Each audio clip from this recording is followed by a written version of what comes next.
So I want to be starting for width. Now, if he leaves me and I can contain through that B gap, that's a whole different deal. That's going to happen every now and then. If that guy steps hard to your 6 and I go here, now they're in trouble. You're probably going to set the edge all by yourself. But you got to start for width initially so we don't get cut in half. Same thing. So you guys are basically both doing what? Even though one's on the center, one's aligned here and one's aligned here, is that technique a whole heck of a rack and a hot? Is it much different for you two guys? It's really not much different. The same things ought to go off in your head.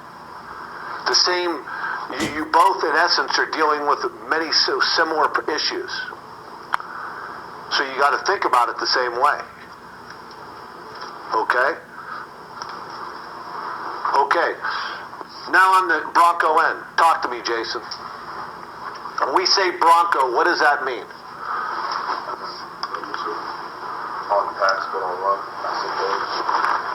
There you go. You're gonna start in a 6 and you're gonna end up where?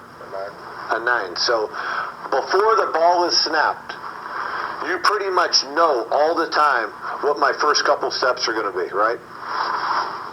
Which to me, for a defensive lineman, that's almost like a down off. When you guys already kind of know where you're going, because you guys don't have that luxury very often, do you? So if I'm lined up here at a 6, I know right now my first couple steps, I'm going out to a 9, and under no circumstances is any run ever going to get outside of me, period. I am a force player, and nothing will ever get outside of my body. Okay, so I got to make sure I step to allow that to happen. Okay, so I also got to, so I know who my number 2 initially is who? The tight end. Okay, so as I step to a 9, and I go out here I go, I step to a 9, where is my vision? When I go there, where do I want to look through at that point, if I'm the defensive end, Jason? Through who to who? Like if I was a buck lining up here, who are you looking at? Who can be, who are the guys who can affect you?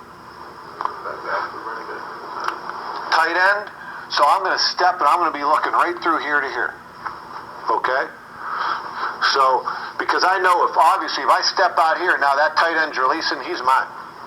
Okay? He'll never get outside of me. We already said that. Okay?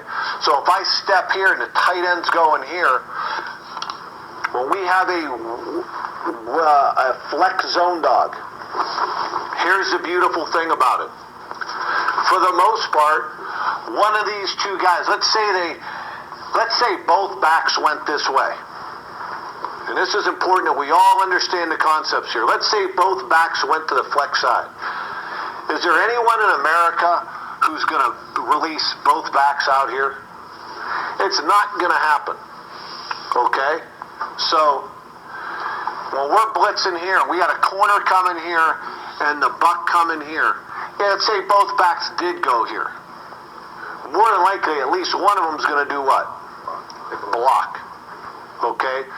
So if I am the will linebacker, David Santos, we tell you you're hooked to 3. But in a pro set, who really are you dropping off of? The tight end. So as long as there's 2 backs in the backfield, Jason, bottom line is you're really worried about first and foremost what these backs are doing, because you're going to have some presence there by that will linebacker. He's going to give you some presence. So you can step to a 9 and get width and not worry about, hey, I got to get my hands on the tight end right off the bat. I can step out here, get width, and if the tight end's releasing and everything's away from me, it's easy for me now to flip my hips and go this way. But I want to gain width and gain vision on the inside, knowing that I'm going to have a will linebacker putting eyes who's going to be inside of that tight end for me. We'll have him the whole way up, though, or he just helping me? You will never have him all the way up, because what do we have in this defense? We always have a middle third player. So at the very worst, you have to carry him up 9 to 10 yards. Okay? But we are always going to have some presence for you by a linebacker. Okay? Okay. So, you know that you're going to relate and stay on the outside part of that tight end until what happens? Till a number 3 comes my way. So, if I get a back step in my way, coming wide at me, and I'm stepping out here to a 9, knowing my will is inside of me, am I going to spend any attention at that point on that tight end? No. Now the will's got the tight end, and I'm going to take all my attention to that back. Even if he just steps out here wide and sets some blocks. Eventually, I want to make sure I don't get out leveraged. If he stays in, eventually I'll do that, but he ain't going to stay in very often. Not if he takes a wide path like that. Okay? We good there? Okay. Now, let's continue to go. Now I got the other Bronco player is who, Roach? The Mike. Okay? So, once again, let's talk about where we're strong and where we're weak. Okay? So we're doing this, and we're doing that. Let's say it's pass. Where do you think the offense would teach you, where are we the weakest? Number one. Right there. Because we got a guy with depth who's holding his look, who's got to come down here. And a lot of times these guys, if we disguise it well, they don't have enough to block over on this side. So the quarterback has to throw what we call hot, meaning he's got to throw hot where the blitz came from. So even if this guy was going to run a comeback or something, if he sees a blitz come and they haven't identified it, he's going to run a hitch or something, or an out, or a slant. Okay, so, and that doesn't matter whether it's 2 backs or 1 back. Okay, they can only protect so many guys. So we tell the Mike, you are Bronco off 2.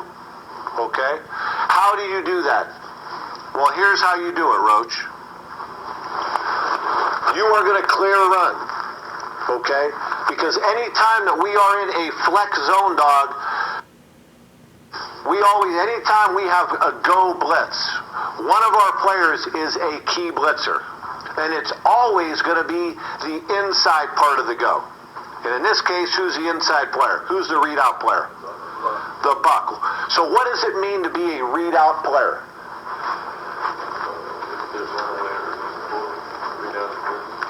Okay. What tells you to read out of the blitz? What are you looking at when there's 2 backs in the backfield? So what would tell you to read out? Full flow. So if they went like that and they split flow, Buck, there is no more readout. You go. It has to be full flow away. Then does that mean that I'm not blitzing? No, what it means is I hesitate, I go with the flow for a second, I clear the run, and then if I read pass now, I add into the blitz.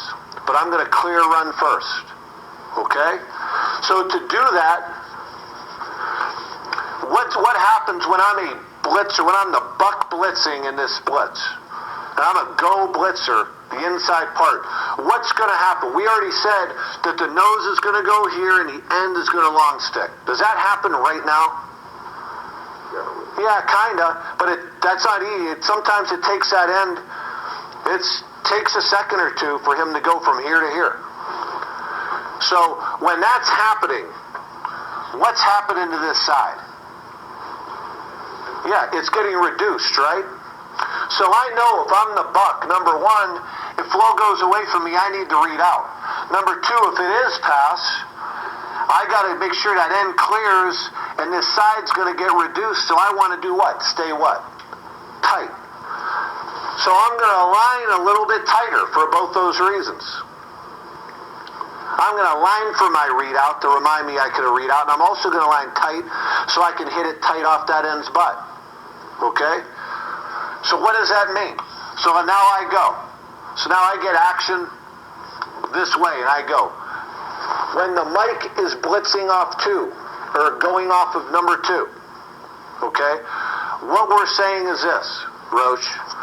basically in a two-back set, I'm telling you that for the most part, unless they free release, unless somebody free releases away from outside, that you ain't getting a guy out this way. You definitely ain't getting two out.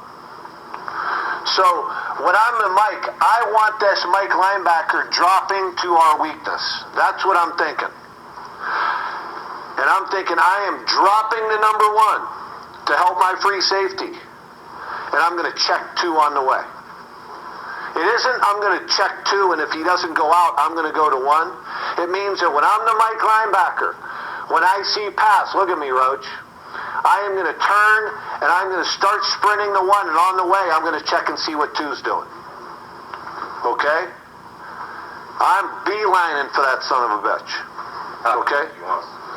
Huh? I want you running at that X's hip. I want you running right at him. Okay? And as I'm going at him, I see where that X is, and I'm running at him, and on the way, I'm taking a peek to see what that back is doing. And if that back doesn't get out right now, if he isn't threatening me, I'm going to that guy. So what does that mean to the will linebacker? It means that a will linebacker, if the tight end's running a shallow, I'm going to carry it over a little bit to my Mike right away. Okay?